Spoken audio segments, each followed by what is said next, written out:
Bismillahirrahmanirrahim. Assalamualaikum warahmatullahi wabarakatuh. Alhamdulillahilladzi 'alama bil qalam 'allama al-insana ma lam ya'lam. Asyhadu an la ilaha illallah wahdahu la syarika lah wa asyhadu anna Muhammadan 'abduhu wa rasuluh.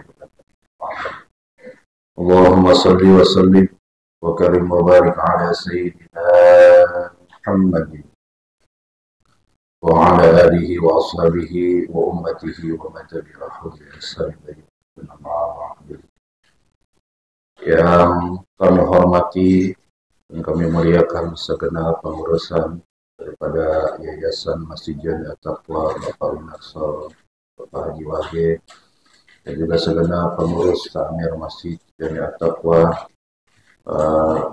Ustaz Haji Zainal Muhyiddin beserta seluruh jajarannya. Kita doakan mudah-mudahan seluruh pengurus pengasuh yayasan maupun Ta'mir Masjid Jamiah Taqwa senantiasa diberikan kesehatan Allah Subhanahu wa taala, memberkahi umur serta ilmunya, dan senantiasa menjadikan orang-orang istiqomah di jalan Allah Subhanahu wa taala.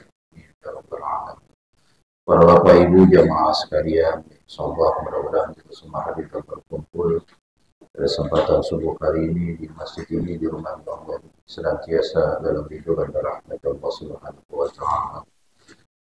Alhamdulillah, puji syukur pada Allah Subhanahu wa taala pada Allah pada kesempatan subuh hari ini kita bisa mendapatkan kesempatan dari izin Allah Subhanahu wa taala untuk bisa melaksanakan sholat subuh berjamaah. Setelah sholat subuh berjamaah dilanjutkan apa Pak Bu? Pak Bu? Ngaji dulu, mau makan dulu. Alhamdulillah, bersyukur pada Allah kita diberikan keberkahan pada Allah Subhanahu wa taala. Yang tentunya dalam satu hal dan doa, mudah-mudahan berkumpul kita pada kesempatan subuh hari ini senantiasa akan tercatat sebagai perkumpulan yang nantinya akan mendapatkan ridhonya Allah Subhanahu wa taala. Salawat salam semoga tercurahkan pada kasih Allah junjungan Nabi kita Muhammad sallallahu alaihi wasallam serta bersama para sahabat-sahabatnya, juga tentunya para sahabat berikutnya sampai dengan nanti hari kiamat insyaallah. Mudah-mudahan kita semua hadir dan berkumpul di masjid ini nanti ia tercatat sebagai umat Rasulullah sallallahu alaihi wasallam yang kelak nanti di hari kiamat kita akan mendapatkan syafaatul udzma darinya. Amin ya rabbal.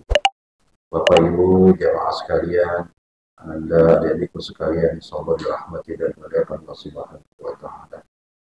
Al-Fakir sebelumnya untuk mengawali ta'lim kita, sama-sama kita berzikir pada Allah Subhanahu wa taala, zikir pagi ya, agar senantiasa kita mendapatkan perlindungan dari Allah Subhanahu wa taala dan senantiasa dalam niat kita untuk mendapatkan ilmu senantiasa dimudahkan pada Allah Subhanahu wa taala.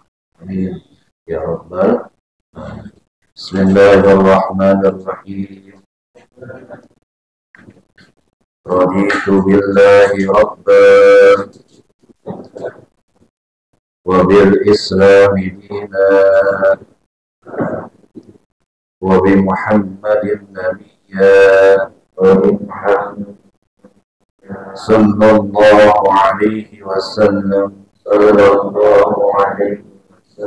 raditu billahi rabban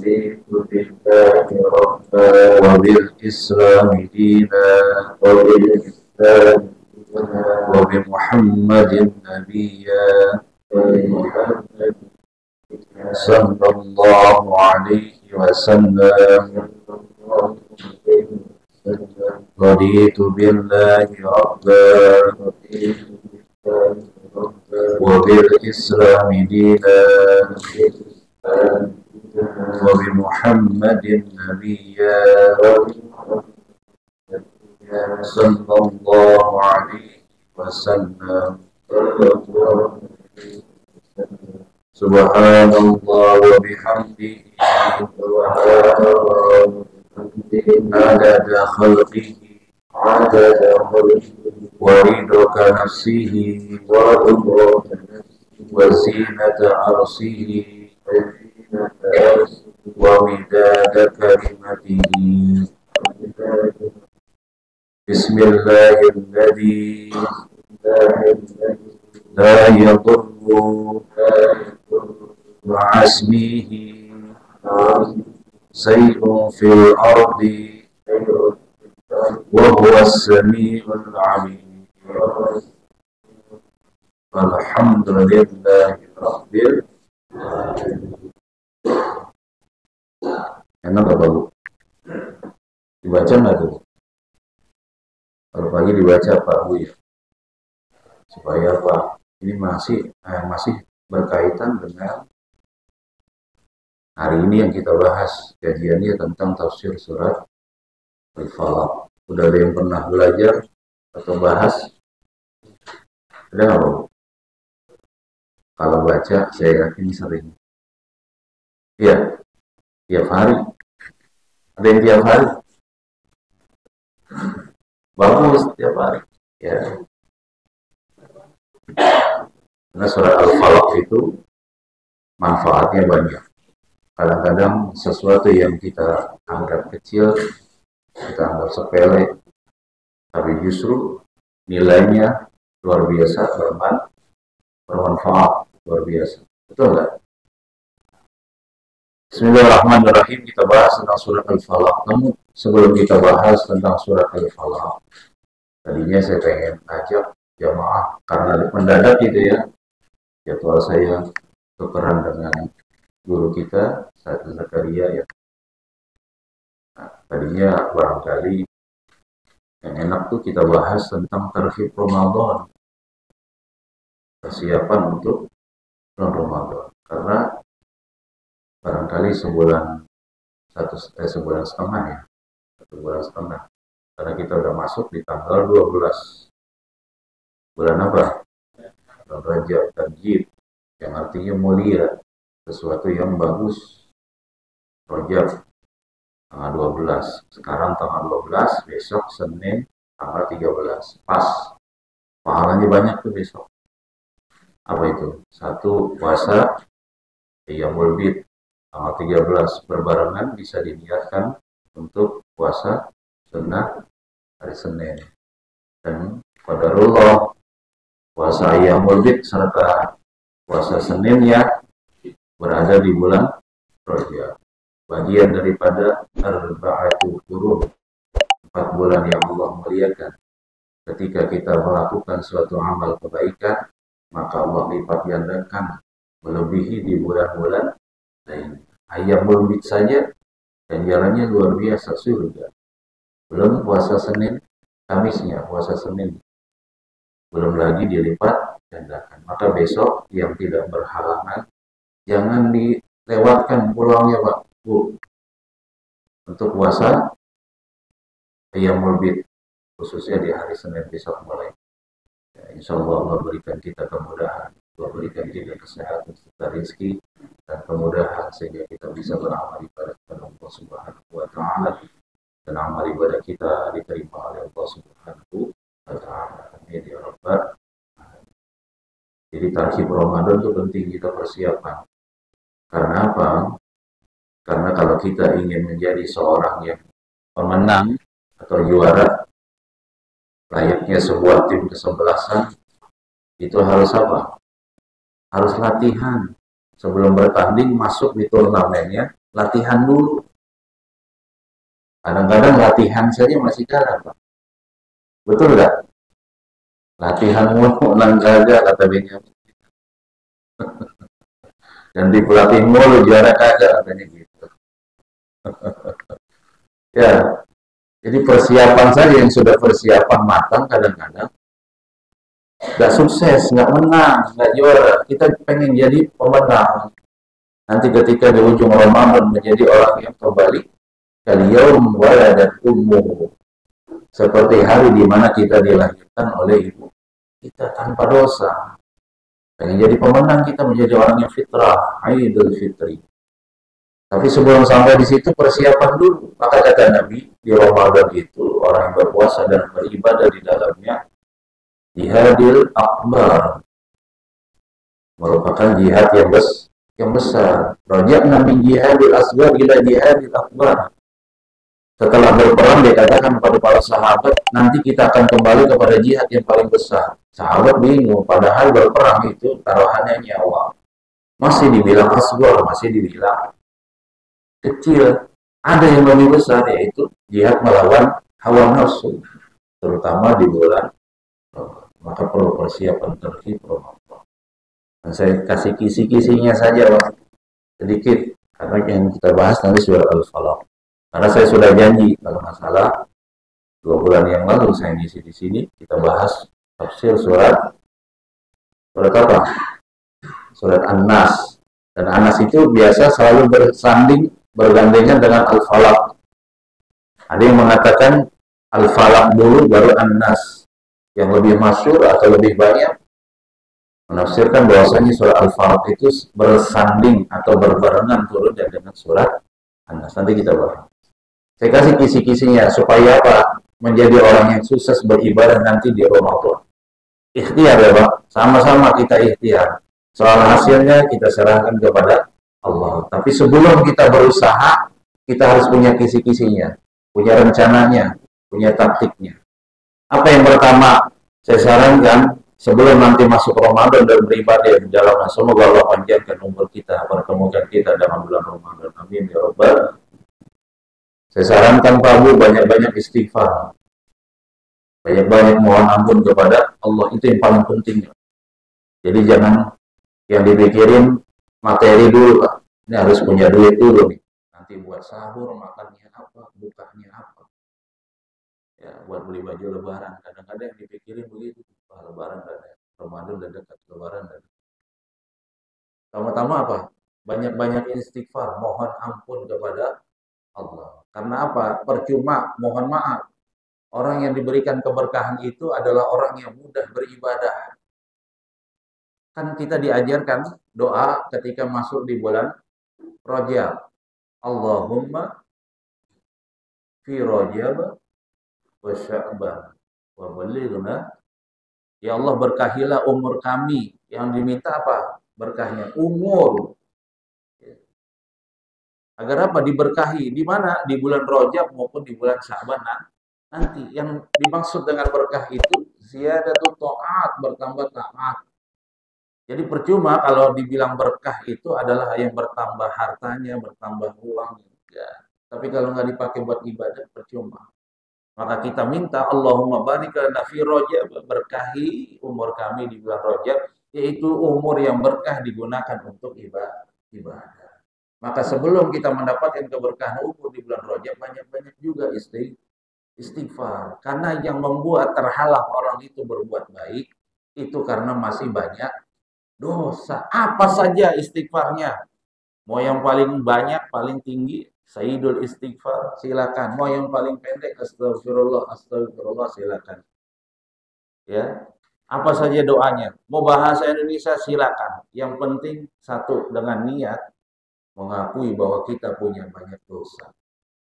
Bagaimana mungkin orang itu mau mohon ampun kepada Allah, minta maaf, minta ampun kalau dirinya tidak mengakui banyak kekurangan ataupun dosa. Betul nggak? Orang yang malas beristighfar mohon ampun karena apa? Dia tidak melihat dirinya dia punya banyak dosa. Nggak terlihat, terhalang. Kalau orang terlihat dirinya punya banyak dosa, dia mengakui banyak dosa, dia mohon ampun kepada Allah. Tuh. Selain apa? Selain mudah, ketika kita beristighfar itu, mohon ampun kepada Allah, mudah dimudahkan untuk beribadah. Ketika beristighfar, doa kita lebih cepat peluangnya dikabulkan. Betul nggak? Maka ulama mengajarkan setelah kita sholat, ya, kemudian terakhirnya ujungnya rangkaian zikir dan wiridnya itu adalah apa? Doa. Betul nggak? Rangkaian setelah salam itu dari mulai istighfar itu aja, setelah salam aja udah istighfar. Sampai begitu doa terakhir kan doa tuh rangkaian. Betul nggak kalau berjamaah tuh? Jangankan berjamaah sendiri juga. Baca doa dimulai dengan apa? Istighfar. Supaya apa? Dengan istighfar peluang doa kita lebih cepat dikabulkan. Maka ketika kita Allahumma barik lana fi Rajab wa Sya'ban, itu doa dikabulkan banyak-banyak istighfar. Tuh. Yang kedua, hati-hati Bu, perhatikan baik yang kita kenakan maupun yang kita konsumsi dalam tubuh kita. Jangan sekali-sekali sedikit pun ada yang haram. Jangan sekali-kali sedikit pun ada yang haram masuk ke dalam tubuh kita atau yang kita pakai. Sedikit saja itu bisa mempengaruhi diri kita. Betul nggak? Kalau sudah masuk sesuatu yang haram atau melekat dalam diri kita, sulit ibadah. Betul nggak? Males. Kalaupun ibadah dilakukan, biasanya terpaksa. Berat. Dan kalaupun sholat misalnya, sulit khusyuk. Dan yang membuat orang sulit khusyuk itu karena masih banyak yang haram dalam diri. Betul kan? Jadi perhatikan tuh sebelum Ramadan, hati-hati. Jangan tergiur, apalagi yang besar-besar. Ya, jangan sampai melekat di badan kita, apalagi masuk ke dalam tubuh kita akan menjadi darah yang kotor. Tersumbat dalam hati, hati menjadi aswadul qaswah, menjadi hitam, hitam keras.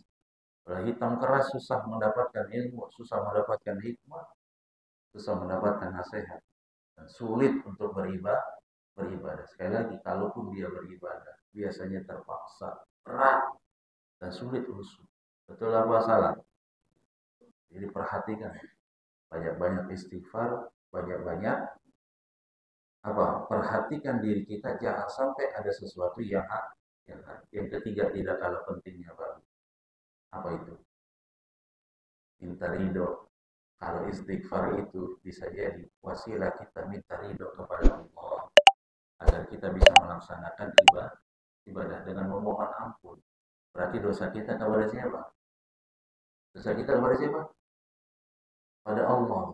Dan ada dosa kita yang susah ataupun belum bisa diampuni, ya, yaitu dosa kita kepada manusia. Memang tidak ada ajarannya, termasuk lebaran, Idul Fitri, maaf-maafan. Tapi tidak ada salahnya, Pak. Barangkali kita punya salah ucapan, salah perbuatan, menyakiti hati saudara kita, keluarga kita. Sekaranglah saatnya, nggak perlu gengsi lagi. Tuh, katanya memberikan maaf itu lebih berat dibandingkan meminta. Justru kalau menurut saya kebalikannya. Karena ada orang merasa salah, sudah tahu salah, kamu minta maaf berat dia. Gengsi, betul nggak? Sekarang nggak pakai gengsi lagi. Ayo, orang tua kita kalau masih hidup datangin, biar jauh kemanapun parahin, ya hormatin orang tua kita. Susah Pak Ustadz, saya kerja begini. Kan sekarang ada handphone bisa video call. Apa susahnya sih? Ketika ada kesulitan di situ, tapi dengan niat kita, ya untuk sesuatu yang baik, nanti Allah akan mudahkan Pak. Kalaupun usahanya itu berat, nanti setelah itu Allah mudahkan ganti yang baik. Kita harus mengeluarkan kocek yang banyak, uang yang banyak. Untuk apa? Untuk bertemu dengan orang tua kita, bersilaturahmi dengan orang tua kita. Habis uang kita, transport untuk transport dan lain sebagainya. Allah ganti nanti. Kenapa? Tujuan kita baik, Pak. Apalagi yang kita datangin siapa? Orang tua. Kata Pak Haji, tahu Pak Haji? Pak Haji Oma, Bung Roma, ibu kita itu keramat bagi diri kita. Betul kan? Ya, keramat itu kan dari bahasa Arab, karomah. Sesuatu yang dimuliakan. Nah, orang tua itu mengandung keberkahan kalau kita birrul walidain, berbuat baik kepada orang tua kita. Minta maaf. Kadang-kadang kita angkat sepele. Ah, ngapain sih kadang udah ibadah aja. Kadang-kadang yang membuat diri kita berat beribadah itu karena kita masih punya dosa kesalahan sama orang lain. Yang kadang-kadang kita gengsi kalau minta maaf. Tuh, jadi berat hati. Kalau sudah berat hati, berat juga beribadah. Betul apa salah? Jadi saran saya, kisi-kisi saya, tiga itu diamalkan. Yang pertama tuh tidak kalah pentingnya, banyak-banyak istighfar. Bahkan ulama tidak mengajarkan Di bulan Rajab itu baca doa Rabbi firli waktu waktu. Ya Allah ampunilah ampunilah dosaku waktu alaiya dan terimalah tobat. Itu karena di bulan Rajab itu kita diajarkan untuk mohon ampun agar terbiasa kita beribadah di bulan Rajab, nanti terbiasa juga kita di bulan Ramadan, maka jadi pemenang kita di bulan Ramadan. Insyaallah. Saya Pak Bu, saja udah hampir setengah jam itu ya. Belum kita bahas surat Al-Falaq. Bismillahirrahmanirrahim, surat Al-Falaq. Surat Al-Falaq itu di surat keberapa dalam Al-Qur'an? 115. 113. Betul apa salah? Surat Al-Falaq itu tadi sudah saya sampaikan, surat Al-Falaq itu selalu bersanding, bergandengan dengan surat An-Nas. Sebelum kita tafsir, ada yang tahu apa makna tujuan daripada surat Al-Falaq? Surat Al-Falaq itu Pak Bu mengajarkan kepada kita untuk apa? Untuk bisa menjaga diri kita, mengajarkan kepada diri kita untuk memohon kepada Allah, berlindung kepada Allah dari segala gangguan. Mengajarkan kepada kita untuk berlindung, memohon kepada Allah agar kita terhindar dari gangguan-gangguan. Memohon perlindungan kepada Allah. Karena apa? Kalau surat An-Nas yang waktu bulan apa ya kemarin? Bulan November ya? Kita bahas. Itu yang kita bahas surat An-Nas itu berkaitan dengan memohon perlindungan dari segala sesuatu gangguan yang berasal dari mana? Manusia. Kita manusia bukan? Kalau An-Nas segala sesuatu yang berhubungan kita memohon perlindungan dari gangguan yang bersumber dari diri sendiri. An-Nas. An-Nas bersumber dari siapa? Dari mana? Dari diri sendiri. Kalau Al-Falaq itu gangguan dari mana? Dari luar. Coba surah An-Nas baca dah. Kalau hafal. Ada yang masih belum hafal surah An-Nas? Hah? Coba. Fi sudu. Nah, sebelumnya apa? Waswasil. Itu dari mana? Manusia diri sendiri. Waswas fi sudurin nas. Sudur apa? Hati. Jadi An-Nas itu intinya kita memohon perlindungan dari gangguan yang mayoritas kebanyakan semua itu bersumber dari diri kita. Kalau Al-Falaq, Al-Falaq ya, kadang-kadang ada yang baca Al-Falaq kayak pakai kaf. Baca kulnya aja nanti kadang-kadang salah. Kalau kul apa kul? Kul. Kalau kul nah, agak beda ya. Kalau kul pakai kaf itu artinya makan. Tapi kalau pakai moh katakan. Tuh. Hati-hati tuh. Kalau dibaca, dikeluarkan itu, memang hampir mirip. Tapi kalau sudah beda makhraj, beda makna. Kul makan, kul katakan, kul makan tak kul katakan. Hati-hati. Ya, kalau kita baca Quran, apalagi jadi imam, hati-hati. A'udzu birabbil falaq. Kadang ainnya itu juga bacanya kadang salah. Ya, nanti di luar konteks, nanti ke waktu kita lanjut. Kalau Al-Falaq itu kita memohon perlindungan dari segala sesuatu yang bersumber dari luar diri kita. Nanti ketemu tuh kalau nanti kita sudah bahas ayat demi ayat. Kalau An-Nas bersumber dari mana? Diri kita. Kalau Al-Falaq bersumber dari luar diri kita. Lebih berat mana? Yang bersumber dari diri kita atau dari luar? Diri kita, Pak. Itu lebih berat, Pak.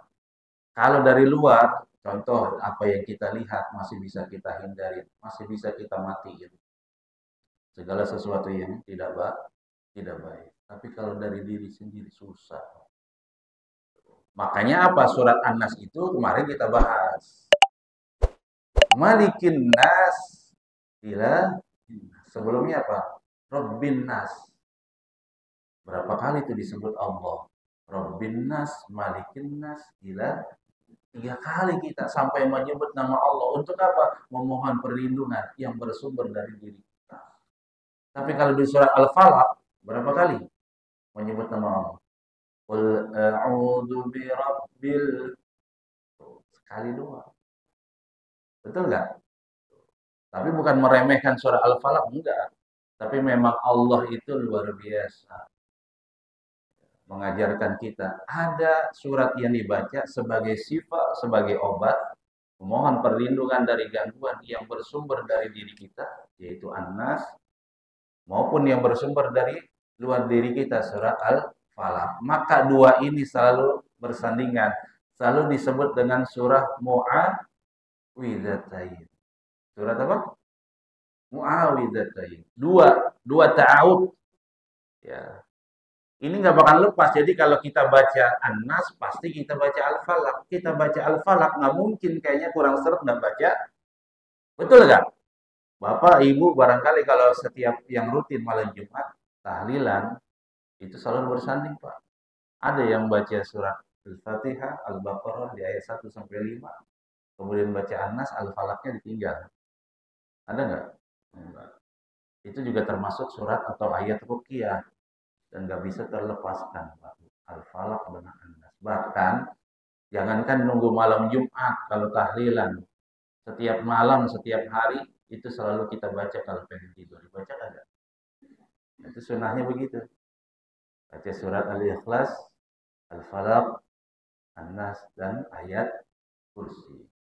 Sesingkat-singkatnya, kalaupun nggak bisa, malas-malasnya,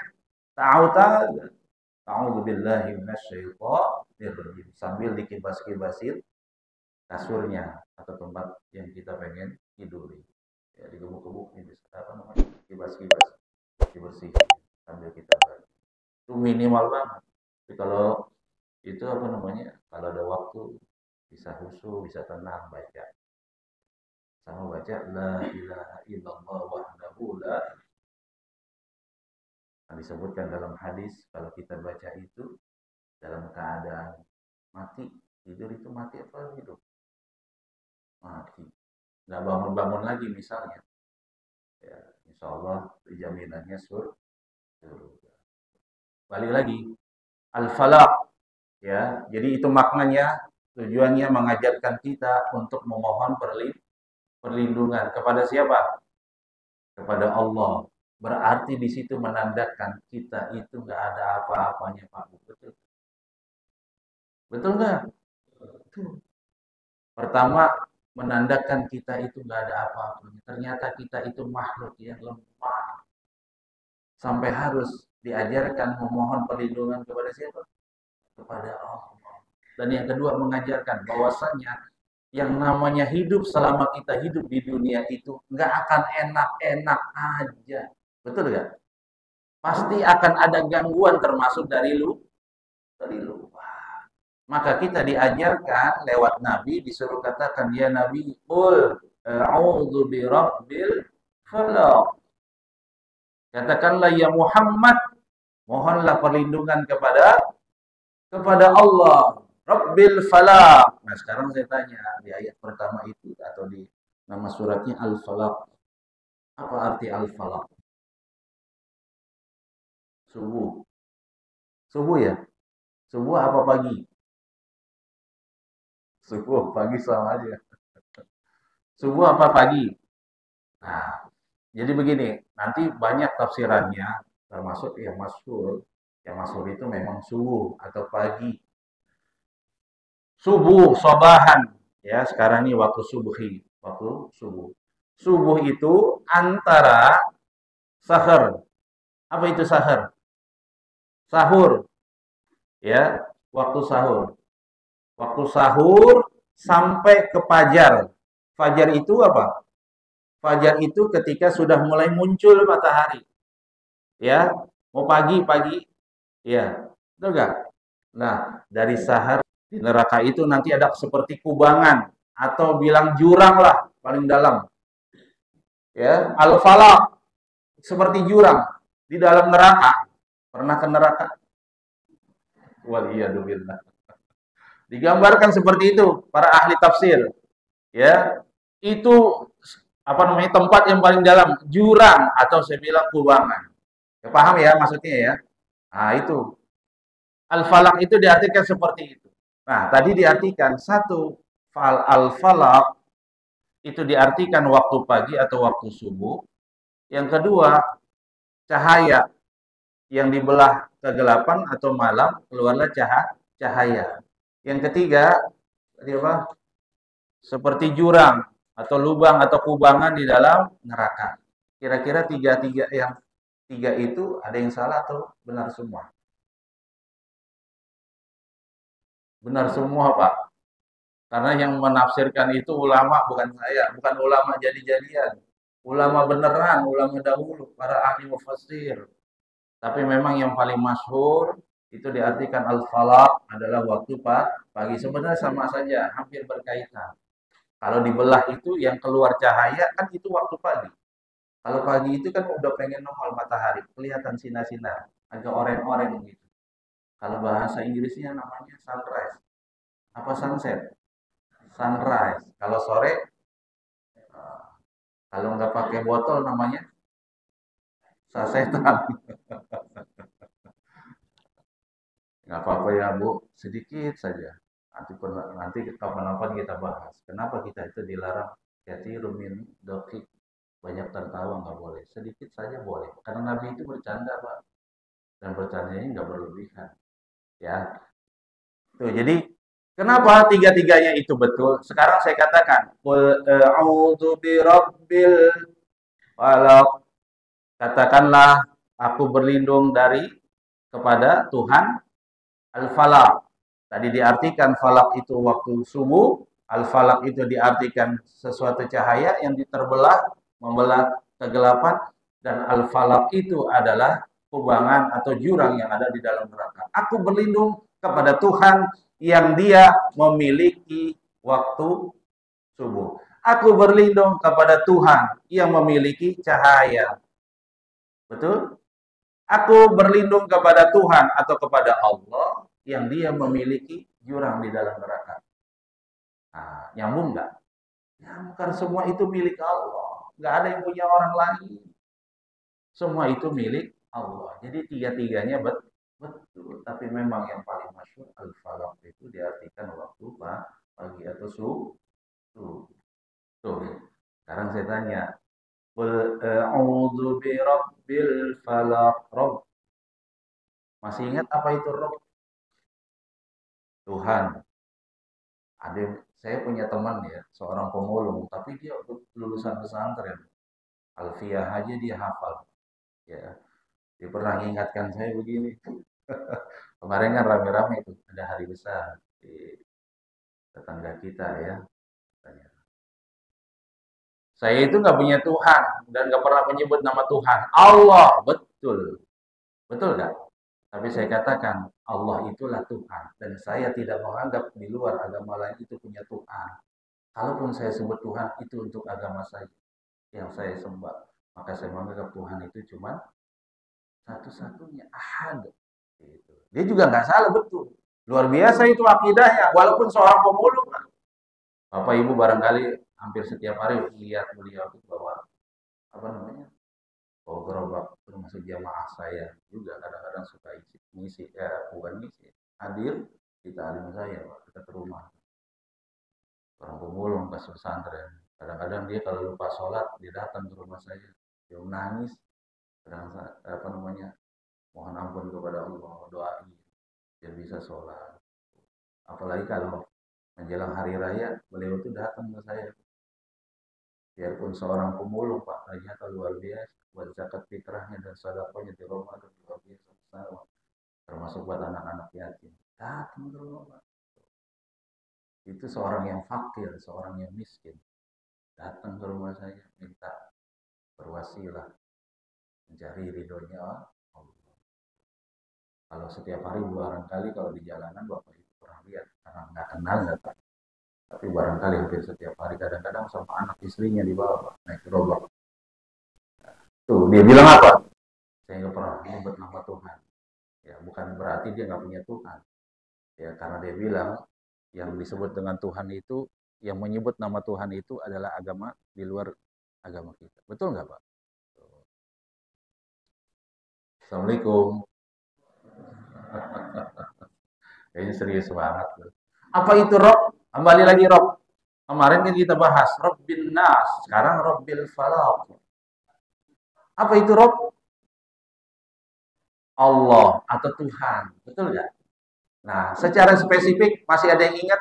Kalau masih ingat jawaban dengan jawaban, bisa jawab dengan yang waktu itu kita bahas. Nanti saya kasih hadiah nih Pak Bu. Qadarullah masih ada siwak dikit tuh Bu. Kayaknya saya bawa-bawa ini karena saya bawa tempat saya ngajar karena siwak begitu banyak.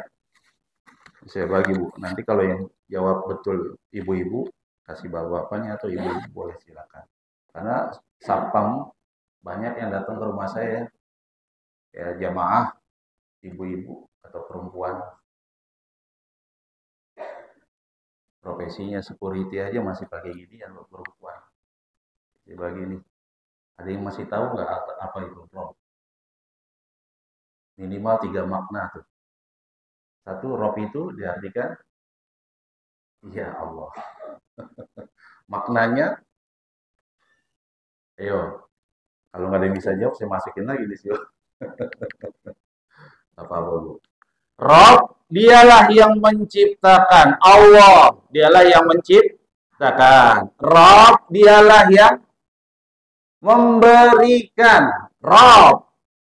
Yang ketiga, Rob itu dialah yang menjaga.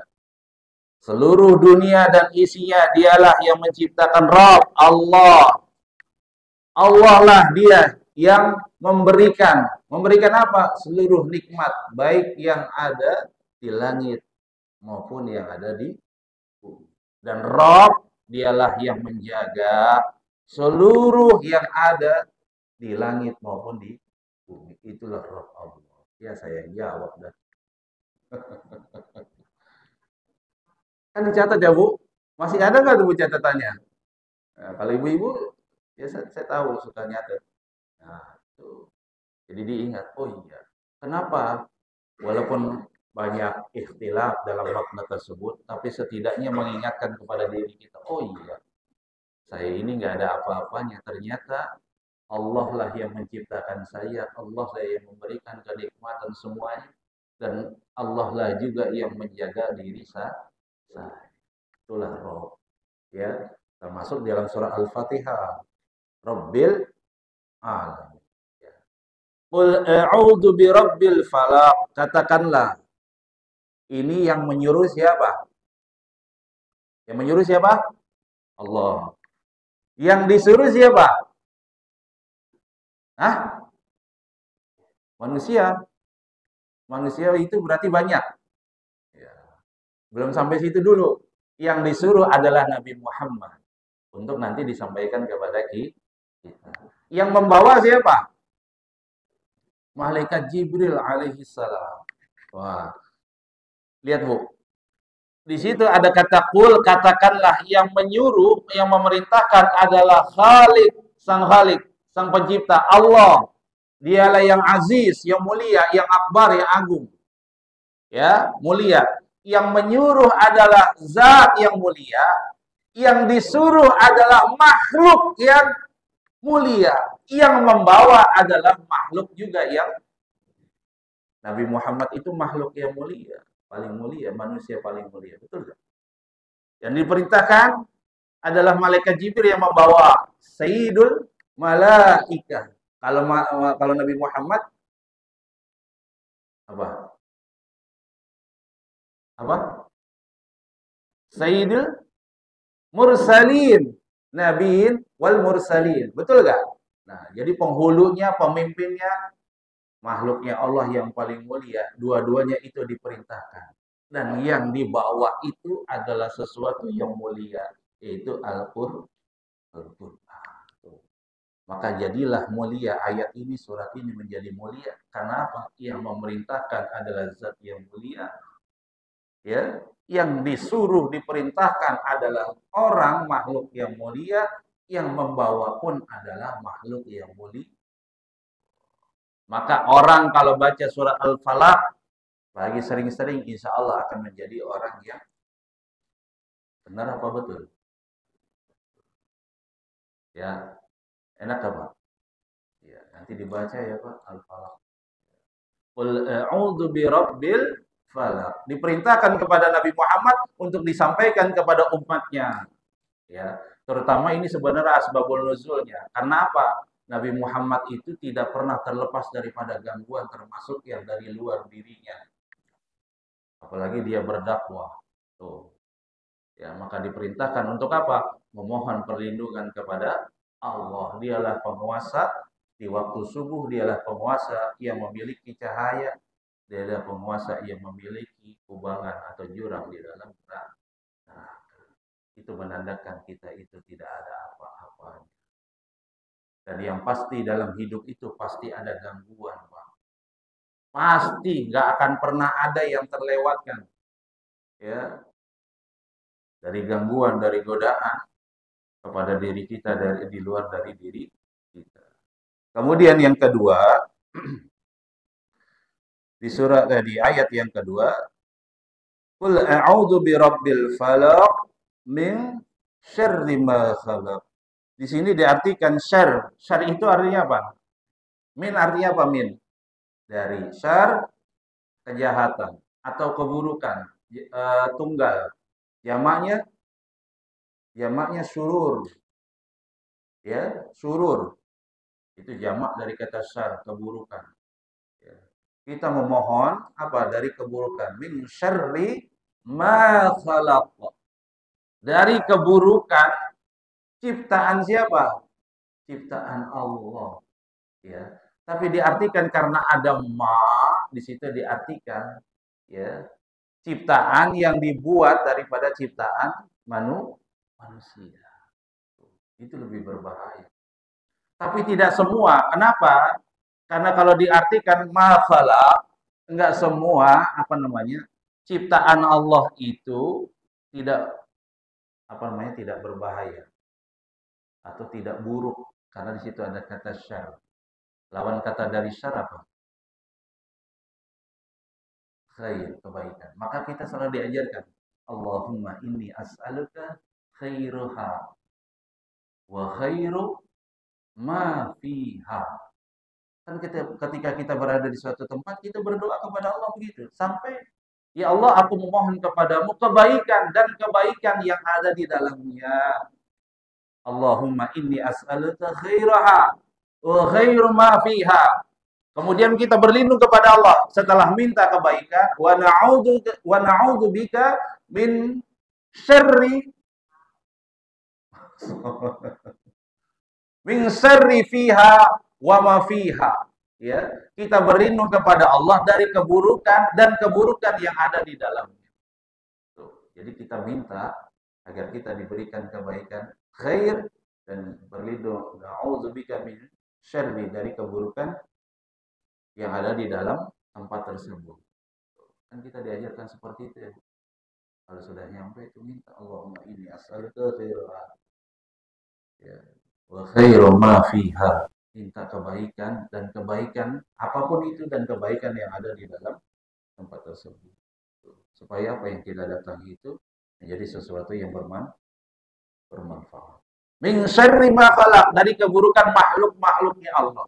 Tapi tidak semua makhluknya Allah atau ciptaannya Allah itu buruk. Contoh, pohon kelapa itu buruk apa baik? Tapi kalau begitu nimpa rumah orang dibilang buruk katanya. Betul nggak? Padahal pohon kelapa itu luar biasa dari mulai kelapanya, serabutnya, semuanya airnya. Betul nggak?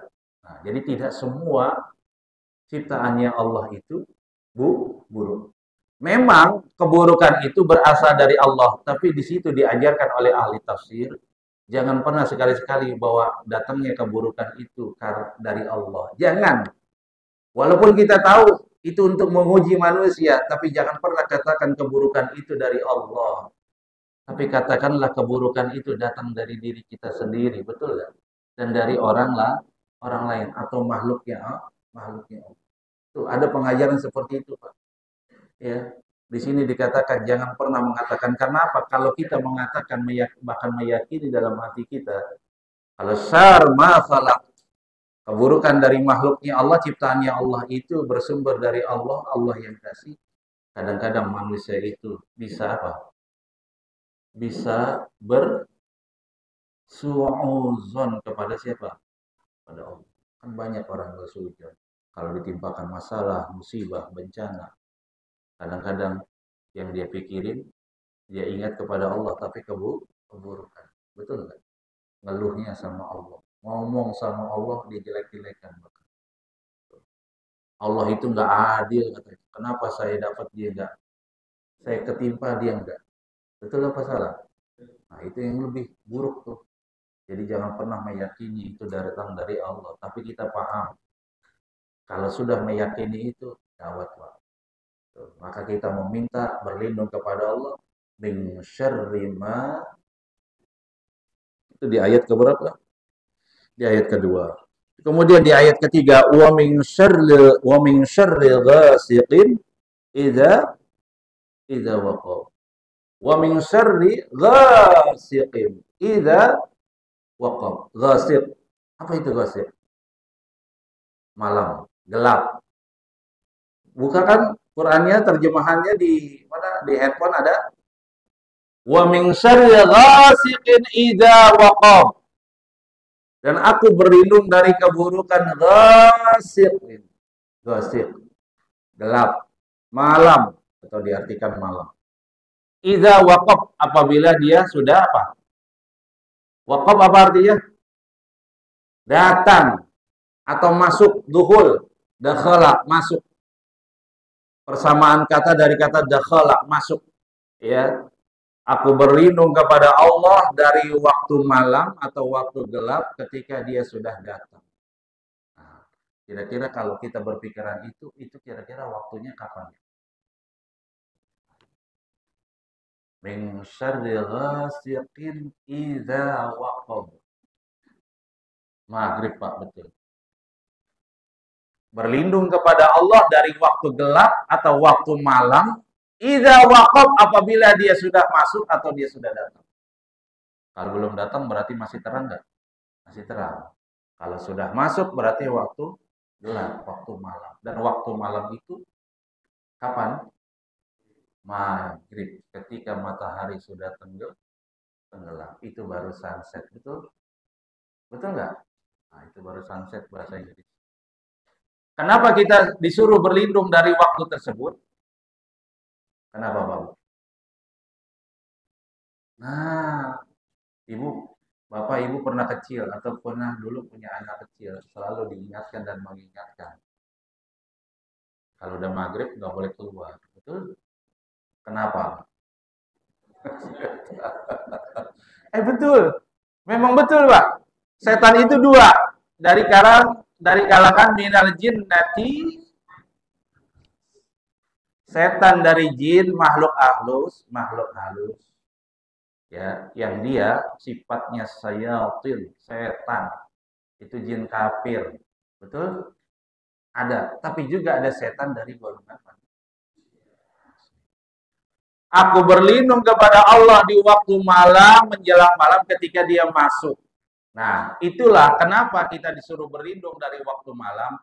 Karena kebanyakan satu memang manusia dulu nih. Ya, di luar daripada makhluk halus. Kebanyakan keburukan itu dilakukan di waktu gelap, waktu malam. Betul apa salah? Betul. Ya, kadang-kadang waktu biarpun Ramadan, ya, tetap aja maksiat sampai di sweeping segala. Betul apa betul? Orang mabok kebanyakan malam-malam. Orang berzina kebanyakan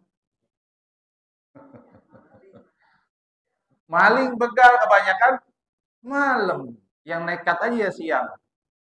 Betul nggak? Atau udah profesional? Tuh, saking yakinnya, Pak, Bu. Bu, makanya saya katakan Pak, jangan kalah keyakinan kita, iman kita dengan imannya seorang begal yang nyurinya siang-siang. Kalau dia saja sudah yakin gak bakal ketahuan tengah hari bolong, yang kelihatan dia nyolong. Masa Bapak sudah diartikan, diturunkan ayat Al-Quran tidak mau beriman, tidak mau sholat, tidak mau puasa, tidak mau ngaji. Betul apa salah? Jangan kalah Pak, dia saja berbuat keburukan, imannya iman yang salah. Betul apa salah? Salah. Iman yang salah saja dia kuat, sampai berani sampai dia kerjakan, nggak diurungkan, tengah bolong. Apalagi kita yang untuk kebaikan, masa masih malas-malas sih? Buktikan kita punya iman, keyakinan. Betul atau salah? Betul. Balik lagi, kenapa? Karena malam itu, waktu gelap itu, karena banyak keburukan-keburukan yang dikerjakan. Tuh.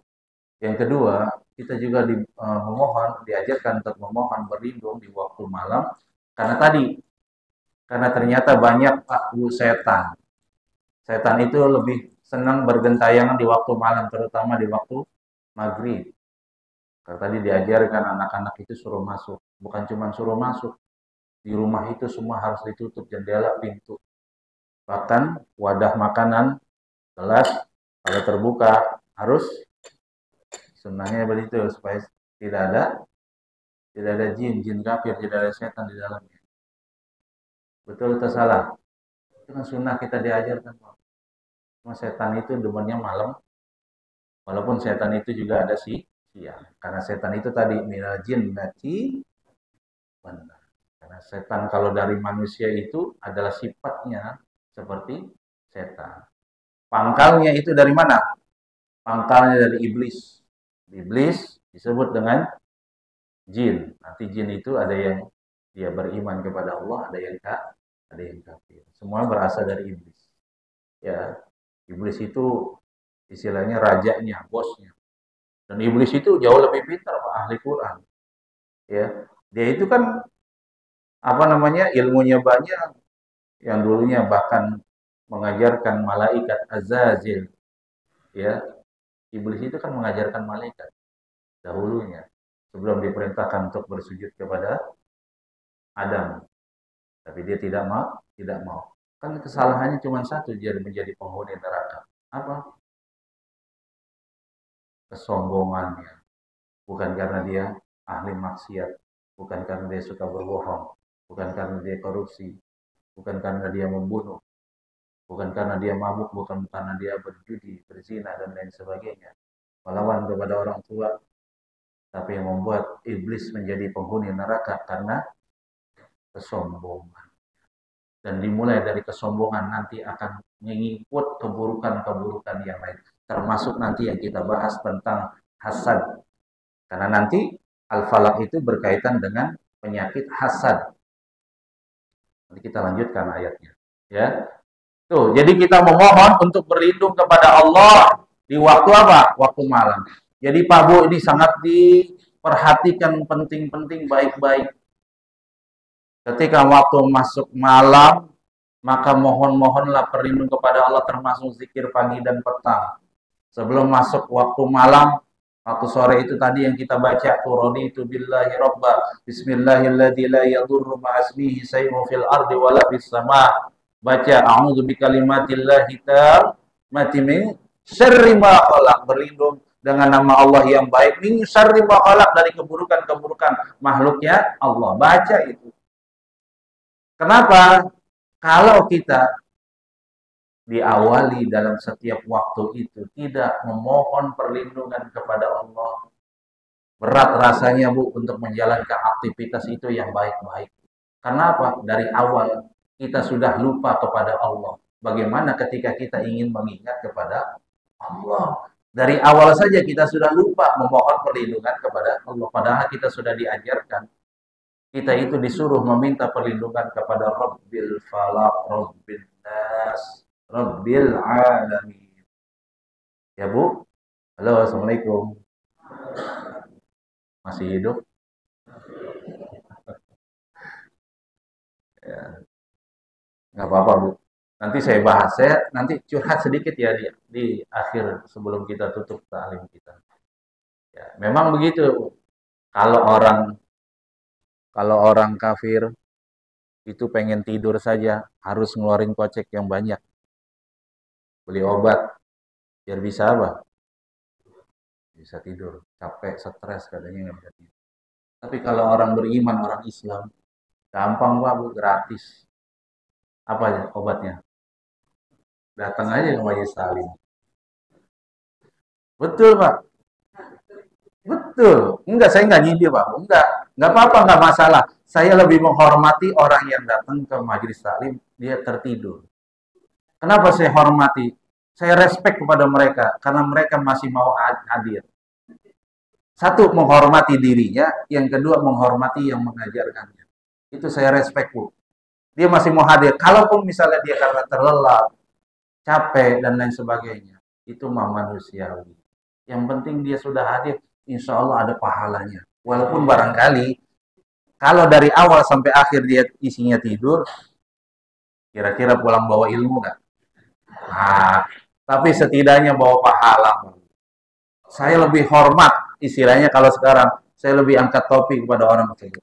Dibandingkan, mohon maaf dia, jangan tersinggung. Karena nanti saya curhat nanti, bukan curhat, saya cerita. Supaya nanti tidak terjadi lagi.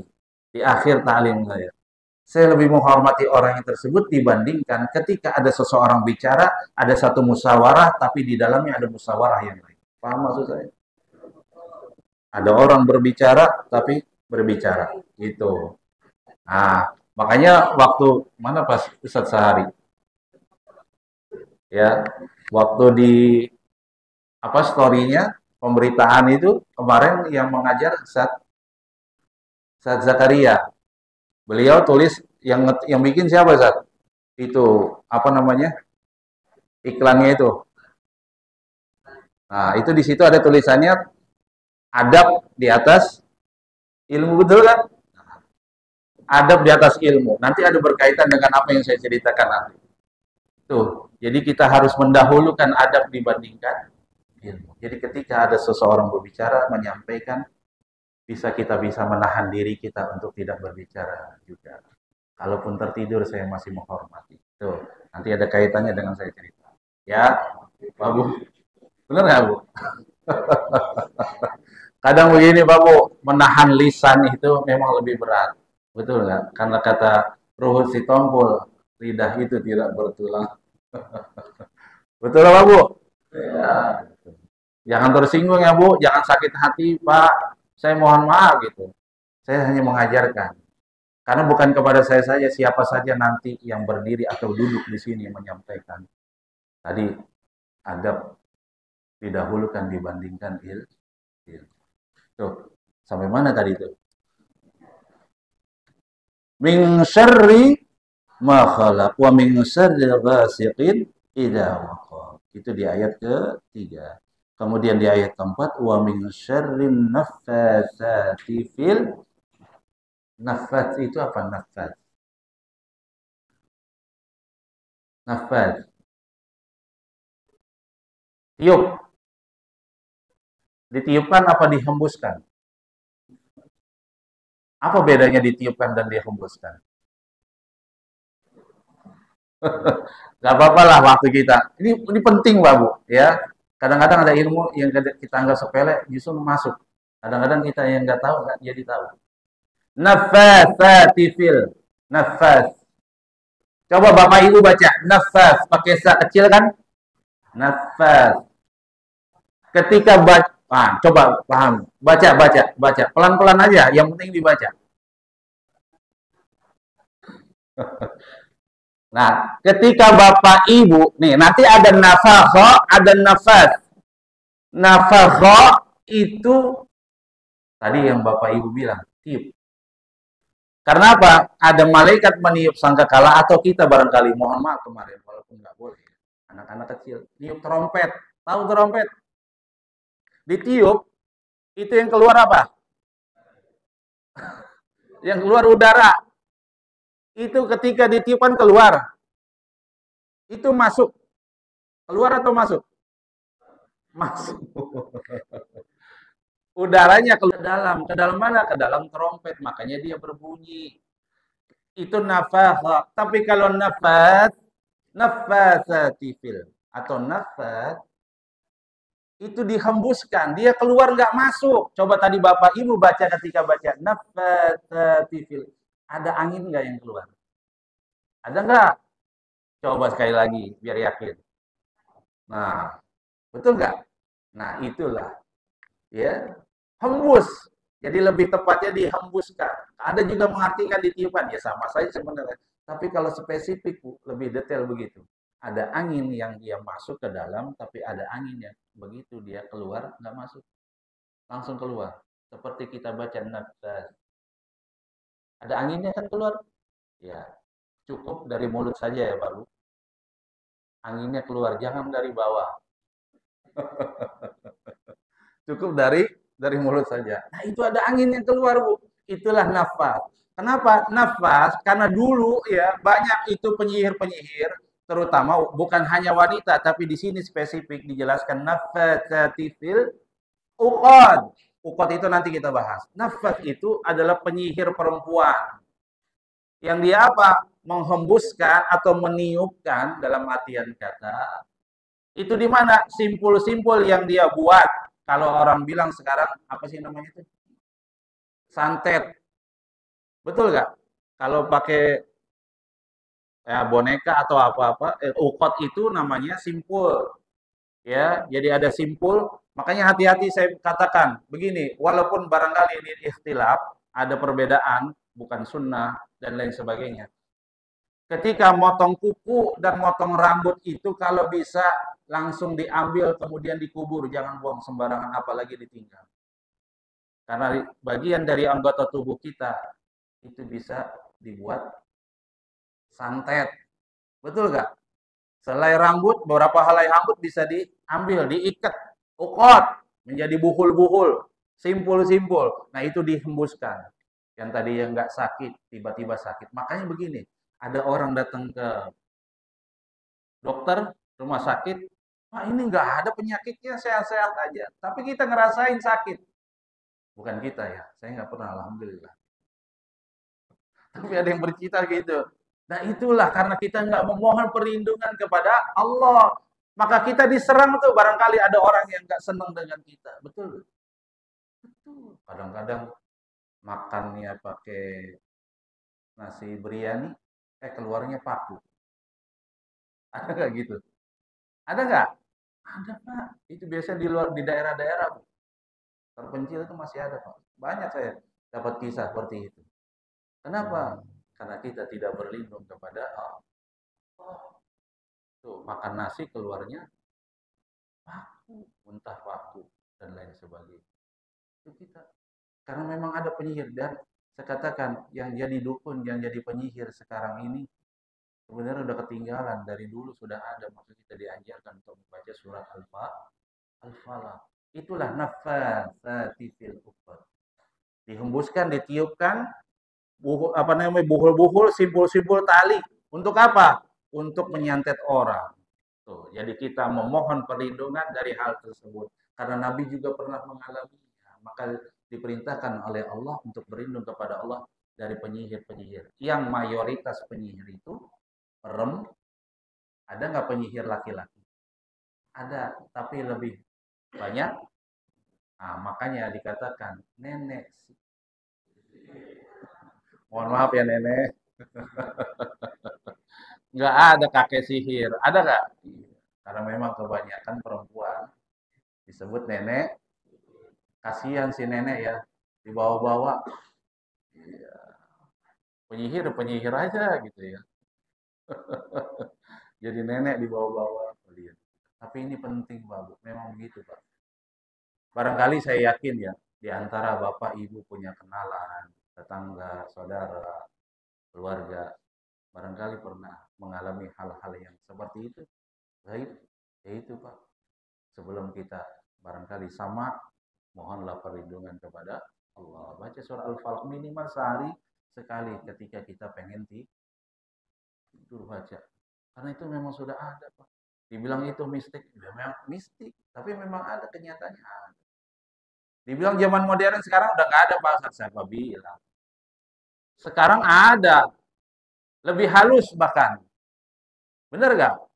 Kalau orang dulu kan penyihir itu kayak seperti disantet walaupun barangkali sekarang ada. Sekarang gangguan-gangguan juga ada. Dari mana? Dari handphone. Ain, penyakit ain. Nah, nanti hubungannya dengan hasad tuh. Ya, kita teruskan ya.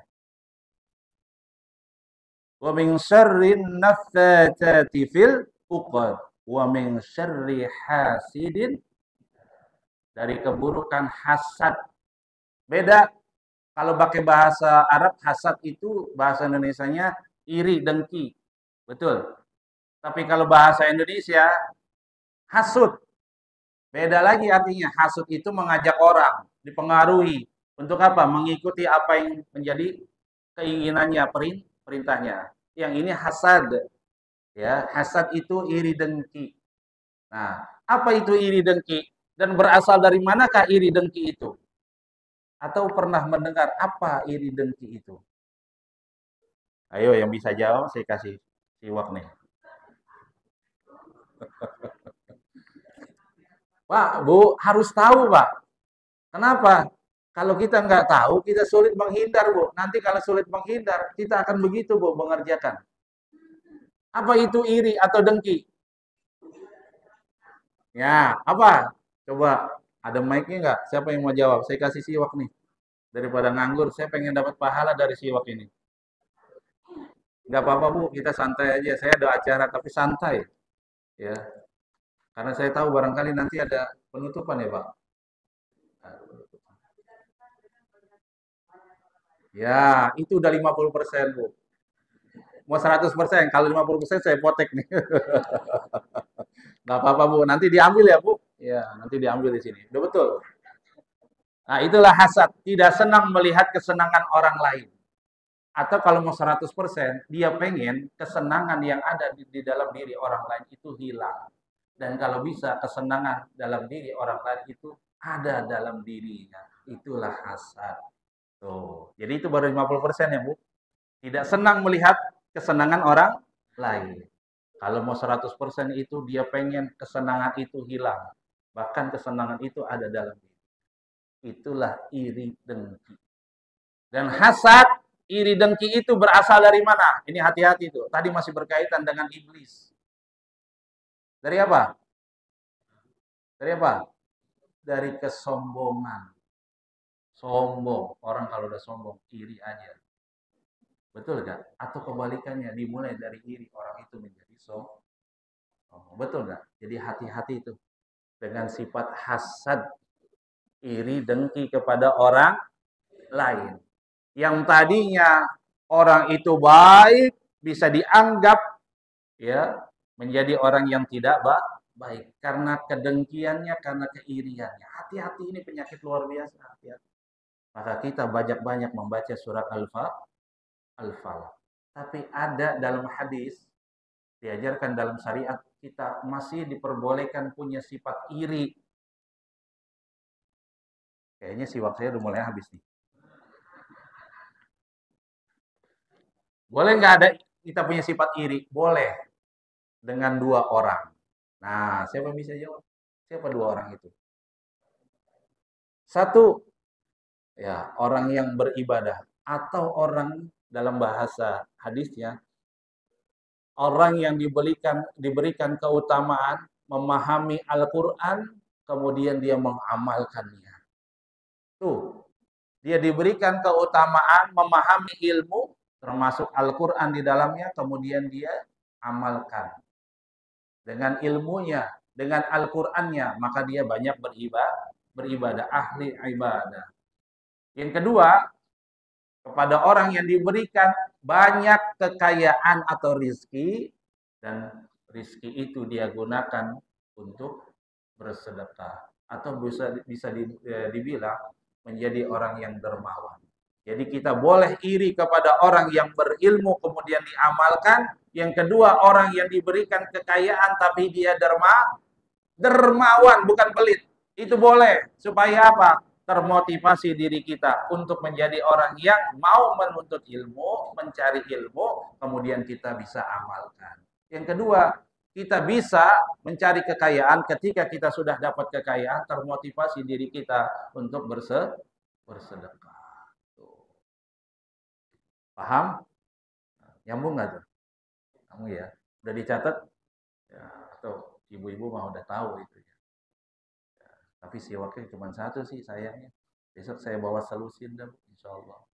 Ya, itu. Kemudian wa min syarri hasidin idza hasad, dari keburukan sifat hasad, sifat iri dengki. Idza hasad, apabila orang itu dengki, ya kalau nggak dengki ya nggak ada hasad. Betul nggak? Nah, ini tadi saya katakan apa bedanya hasad bahasa Arab yang diartikan iri dengki dengan hasud bahasa Indonesia? Hasud bahasa Indonesia mengajak orang lain, mempengaruhi orang lain itu bisa bersumber dari hasad. Yang tadi apa namanya berkaitan dengan kesombongan. Begini Pak, saya cerita ya. Saya barangkali ada sebagian jamaah yang sudah mendengarkan barangkali. Dengan sifat hasad ini dengki. Sebelum saya masuk ke sana disampaikan begitu bahayanya sifat hasad atau iri dengki ini. Sampai Nabi dalam hadis mengatakan ya, laisa minni. Kata Nabi, laisa minni, bukanlah bagian dariku. Nabi berkata, orang yang seperti ini tidak masuk dalam golonganku atau bukan umatku. Siapa? Yang pertama, dzul hasad, orang yang punya sifat iri dengki. Yang kedua, namam. Apa itu namam? Orang yang suka namimah, adu domba. Yang membuat orang lain terpecah belah. Yang ketiga, orang yang suka datang ke dukun, paranormal. Tuh, bahkan dikatakan la yadkhulul jannah, enggak akan pernah masuk surga. Ana laisa minhu. Bahkan Nabi mengatakan aku juga bukan bagian dari mereka. Nah, hasad dan namimah ini bisa berkaitan keduanya dan ini saya yang rasakan. Kenapa saya cerita? Saya pernah kajian dalam suatu masjid atau suatu majelis. Saya pernah mengatakan begini tadi, hubungannya dengan tadi ya Pak Bu, dengan tertidur, dengan berbicara. Adab harus diawali atau dikedepankan dibandingkan dengan ilmu. Jadi kurang pantas, kurang adab orang ketika ada seseorang yang berbicara atau berceramah apalagi, yang dikeluarkan adalah nasihat ataupun ilmu, tapi dia berbicara. Itu saya sampaikan. Tadi seperti tadi persis di dalam majelis itu. Karena saya paham ada orang atau ada jamaah yang dia ngobrol ketika saya menyampaikan. Saya lebih respect kepada orang yang jamaah yang tertidur. Saya katakan seperti itu. Kemudian saya sampaikan, Pak, Bu, jamaah, saya lebih menghormati. Kalaupun dia berbicara ketika ada seseorang yang berbicara, siapapun bukan saya doang. Ya, saya masih memaklumkan. Karena apa? Saya anggap jamaah itu orang awam. Tapi kalau yang berbicara seorang guru, seorang ustadz, apalagi sudah punya titelnya dokter dan profesor, saya katakan seperti orang yang tidak berilmu walaupun titelnya banyak tidak bermanfaat. Betul nggak? Dan itu saya ngalamin. Saya cerita seperti itu. Ternyata barangkali ada jamaah satu atau dua. Kemungkinan sih nggak banyak. Barangkali punya sifat hasad ya kepada saya tidak bersuudzon, tapi ternyata memang ada. Dia bercerita, dia ngomong kepada ustadz tersebut yang punya gelar yang tadi saya sebutkan, walaupun saya tidak pernah menyebut nama dan tidak tertuju kepada si A ataupun orang tersebut. Tapi ada jamaah barangkali yang tidak suka dengan saya, dia sampaikan kepada ustadz tersebut yang ada gelarnya tersebut. Padahal saya tidak menyebut namanya. Tuh, nggak kayak sekarang. Kalau sekarang kan direkam, nanti bisa diputar lagi. Apakah saya menyebut nama? Apakah saya menyebut lokasi? Tidak. Barangkali ada jamaah yang tidak suka dengan saya, tersindir karena saya ngomong begitu. Kan mohon maaf ya Bu, setiap yang berceramah mau balik dai itu menyampaikan nasihat, ada saja orang yang menerima, ada orang yang tidak. Yang mengkhawatirkan itu yang sakit hati. Jadi orang yang baik itu bisa dianggap buruk. Nanti dia bercerita kepada orang lain, dianggap buruk. Dan itulah seperti yang saya rasakan. Maka saya katakan, saya tidak seberat dengan apa yang dilakukan oleh Nabi. Nabi sampai apa? Jaminannya nyawa, taruhannya nyawa. Kalau saya baru digituin, dijelekin mah nggak masalah. Dia cerita, saya nggak tahu tuh jamaah yang mana. Dia cerita kepada, mohon maaf gitu ya, guru tersebut, ya, fulan lah saya katakan fulan, padahal saya tidak menyebut nama fulan dan tidak tertuju kepada fulan. Itu kan secara garis besar. Saya gambarkan, saya mengalami ketika saya berceramah, ya, beberapa kali, dan orang yang punya titel banyak itu justru ngobrol ketika saya sedang menyampaikan. Kira-kira itu ada apa enggak? Enggak berada. Saya sampaikan begitu, ada jamaah barangkali yang tidak senang dengan saya, dicerita kepada si fulan yang punya siapa namanya? Punya gelar tersebut. Sama si fulan, guru fulan, ustadz fulan yang punya titel tersebut dihubungi. Saya nggak punya nomor HP-nya, dihubungi. Tabayun kepada saya. Wal iyadzubillah, kagetnya luar biasa saya. Padahal dalam majelis itu saya nggak pernah menyebut namanya, hanya menyebut titel, dan itu untuk umum, untuk mengajarkan kepada jamaah jangan sampai ketika kita punya ilmu tapi tidak bermanfaat, tidak mengawali atau mengedepankan yang namanya adab. Saya lebih menghormati jamaah karena awam, orang yang muta'alim. Tapi kalau mu'allim, apalagi yang sudah dianggap berilmu tapi tidak beradab, itu lebih mengkhawatirkan. Kan kurang pantas kalau ada yang berbicara di depan persis dia berbicara juga dengan jamaah di sebelahnya. Saya sampaikan seperti itu. Dia nggak suka, dia cerita. Kemudian si guru fulan tersebut menghubungi saya tabayun. Bagus. Tapi saya tanya siapa yang bercerita, nggak dikasih tahu. Dan begitu itu permasalahannya ada di masjid, nggak bisa menjadi solusi wasilah mempertemukan saya dengan yang bercerita kepada guru si fulan tersebut. Jadi sampai sekarang saya belum tahu nih, jamaah itu siapa yang bercerita. Kira-kira itu salah apa benar? Benar, Pak. Itu perbuatan salah atau benar, Pak? Bu. Wal iyadzubillah. Saya katakan, kalau memang tidak suka dengan saya, silakan tinggalkan saya, Pak. Kalaupun memang banyak yang nggak suka sama saya, jangan panggil saya lagi. Kira-kira apa yang saya katakan itu salah atau betul, Pak?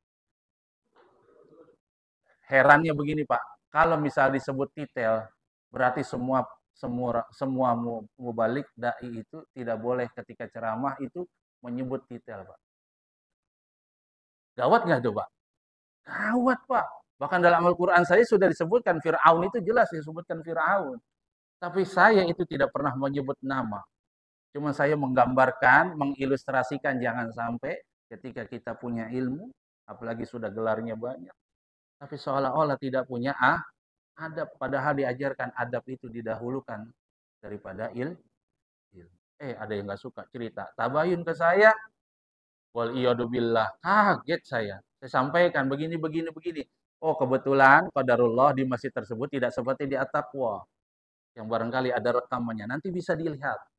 Tuh, disebutkanlah. Dia bilang saya yang menyebutkan nama si fulana, kemudian gelarnya tersebut. Tabayun kepada saya sampaikan apa adanya. Kemudian banyak juga jamaah termasuk pengurusnya bersaksi juga, saya tidak pernah menyebutkan namanya. Tuh, berarti yang salah siapa, Pak? Itulah jamaah yang mengadu domba. Kalau sudah tersebut, akhirnya ustadz tersebut yang tabayun dengan saya, yang katanya diomongin sama saya, yang padahal saya tidak menyebut namanya, nomor saya diblokir. Kalau diblokir tandanya apa, Bapak? Nggak suka. Berarti yang tadinya barangkali ada hubungan yang baik, walaupun tidak kenal, bahkan tidak punya nomornya. Akhirnya karena kasus ini menjadi apa? Menjadi tidak baik, menjadi terpecah. Walaupun saya masih menunggu ini sebenarnya. Kira-kira siapa yang mau ngaku bercerita gitu. Itu namanya namimah bukan? Namimah jadi ngadu domba. Makanya saya katakan, kalau memang tidak suka silakan tinggalkan. Kalau memang semua nggak suka dengan saya, apa yang saya sampaikan, nggak usah panggil saya Pak, pengurus termasuk yayasan. Saya sampaikan apa adanya begitu.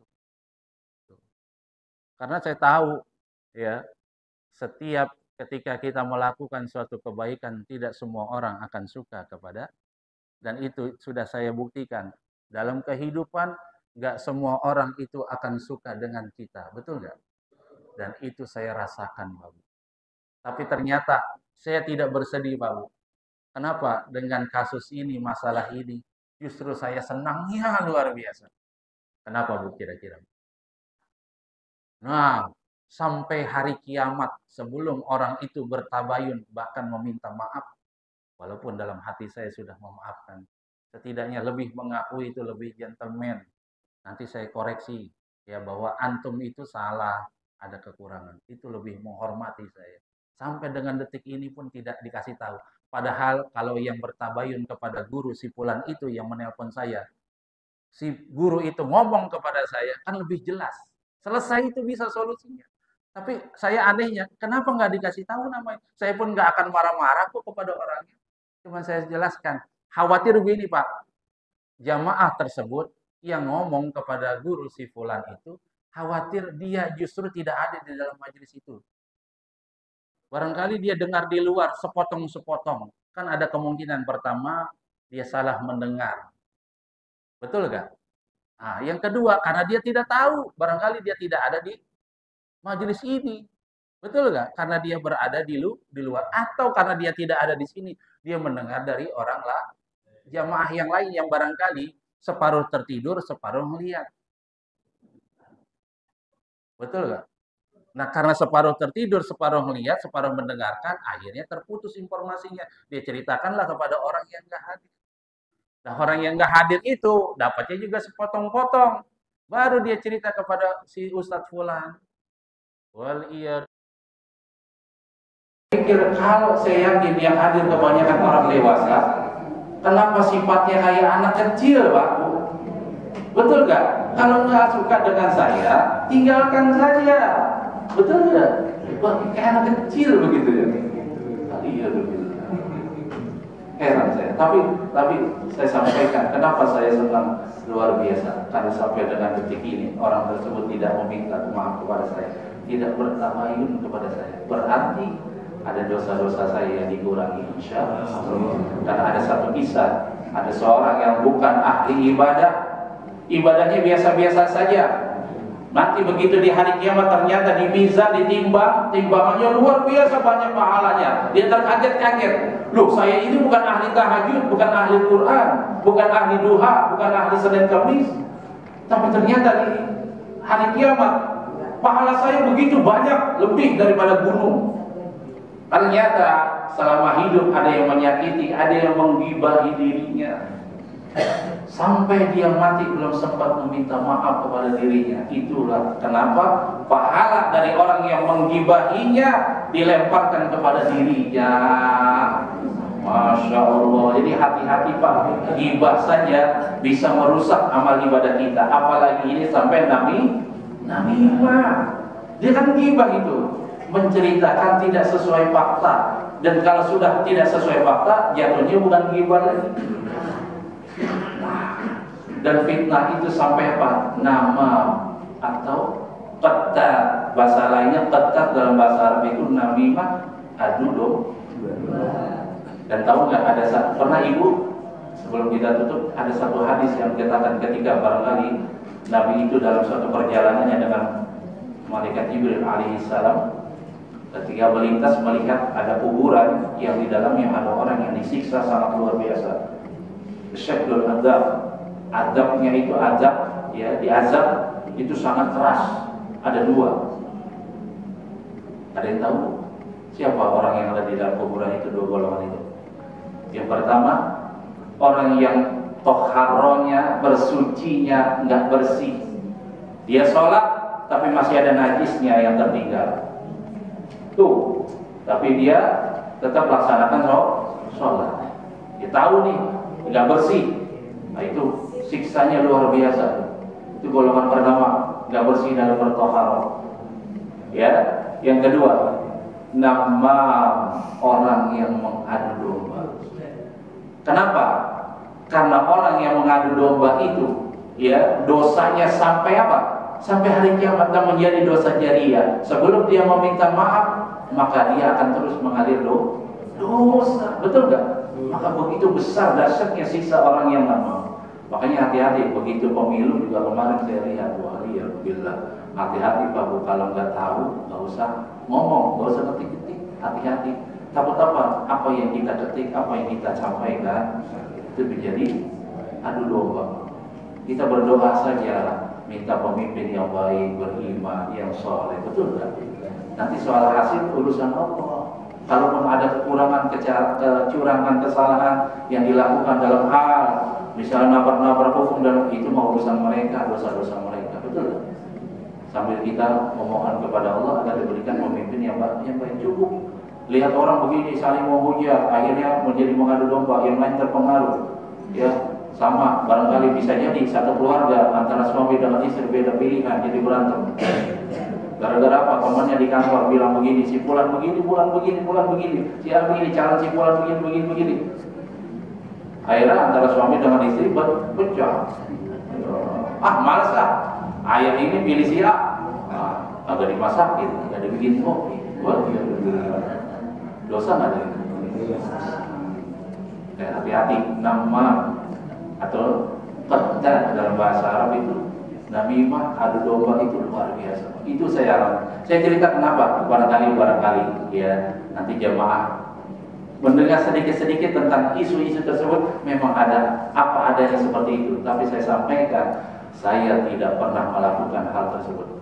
Saya tidak pernah menyebut nama, menyebut lokasi dan lain sebagainya. Saya hanya mengeneralisir atau mengumumkan, menjamakkan. Jangan sampai seperti orang yang punya ilmu tapi ilmunya tidak dipakai, tidak mengawalkan atau mendahulukan adab dibandingkan ilmu. Nanti jangan ada yang sakit hati lagi. Dosa nyindir saya lagi tidur. Pak, saya mohon maaf Pak Bu ya. Ini saya sampaikan apa? Bukan kepada saya, kepada siapapun nanti yang mengisi kajian ataupun ceramah. Lebih baik kalau memang ngantuk, udah tidur aja. Gitu, nggak usah ditahan, tidur saja nggak apa-apa. Benar. Dibandingkan apa? Dibandingkan ngobrol. Kecuali ngobrolnya apa? Yang berkaitan dengan kajian. Saya pengen nanya nih, kata Ustaz begini nih, saya pengen nanya nih, saya cari materinya dulu, boleh. Tapi jangan kenceng-kenceng, betul nggak?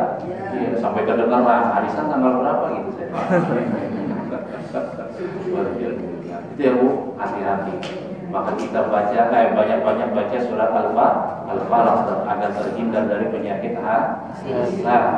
hati atau penyakit iri dan cukup nggak Bu? Cukup ya Bu? Ya nanti dilanjutkan tidurnya Bu. Ya, yang tidur, yang ngantuk silakan. Ya, silakan. Kira-kira ada yang mau ditanyain? Sebelum saya tutup, ya Pak. Ya, saya izin minum ya Pak Bu. Assalamualaikum warahmatullahi wabarakatuh. Cerita ini saya dengar kurang lebih 40 tahun yang lalu di Cirebon ya, di Jawa ini, Ponpes. Yang ceritanya kebetulan guru madrasah ada yang pesantren. Ada yang pesantren begini, katanya ada yang putih, ada yang hitam. Kalau yang putih contohnya dasarnya masih di Al-Quran gitu. Jadi ketika kita berantem dengan seorang, nah si fulan ini atau siapapun dididik selama 40 hari, 40 malam dalam 40 hari. Kalau dia yang salah, dia mati. Kalau orang yang salah, orang itu yang mati. Oh gitu. Nah itu gimana tuh? Terus dosanya begitu. Kalau yang hitam mah jelas dari setan, dari jin ya. Kalau yang putih itu betul kan? Demikian, Assalamualaikum warahmatullahi wabarakatuh. Dilanjutkan pertanyaannya ke Ibu dulu, baru nanti dijawab. Assalamualaikum warahmatullahi wabarakatuh. Saya tanyakan Ustaz, apa beda antara adab dan akhlak? Adab. Assalamualaikum warahmatullahi wabarakatuh. Waalaikumsalam. Saya jawab dulu yang kedua ya. Apa bedanya antara adab dengan akhlak? Ada bedanya kan? Ada nggak? Ya, akhlak itu nanti kan menjadi bercabang. Ada akhlak yang baik, ada akhlak yang tidak. Kalau kita berbicara adab yang baik, ada yang tidak baik. Dan akhlak itu akan muncul dari apa? Dari adab. Dan akal mulanya itu pangkalnya dari adab. Betul nggak Bu? Betul nggak? Apa bedanya? Dan itu didapatkan dari mana? Dari ilmu. Ya, akhlak itu bisa menjadi akhlakul karimah dimulai dari apa? Ketika dia punya ilmu. Ya. Jadi adab itu pokok dari segala akhlak. Kalau orang itu tidak punya adab, maka akhlaknya tidak baik, atau kita sebut nggak punya akhlak loh. Kan begitu ya? Tapi kalau adabnya ada, dia dahulukan adab itu bahkan dibanding dengan ilmunya, maka orang itu punya akhlak yang baik. Jadi peranan penting di sini kita harus punya adab, memelihara adab. Betul kan? Kira-kira udah paham nggak? Nah, jadi akhlak itu justru bersumber dari adab. Dan akhlak itu juga bisa bersumber dari ilmu. Orang nggak mungkin punya akhlak baik kalau nggak punya ilmu. Bagaimana mungkin akhlaknya baik kalau nggak punya ilmu? Benar nggak? Nabi itu akhlaknya luar biasa. Bahkan dikatakan uswatun hasanah, sampai akhlaknya luar biasa baik, uswatun hasanah. Karena ilmunya luar biasa. Karena yang diajarkan adalah Al-Quran, dan adabnya juga luar biasa. Ya, antara ilmu dengan adab dikatakan dahulukan adab. Paham kan, Bu?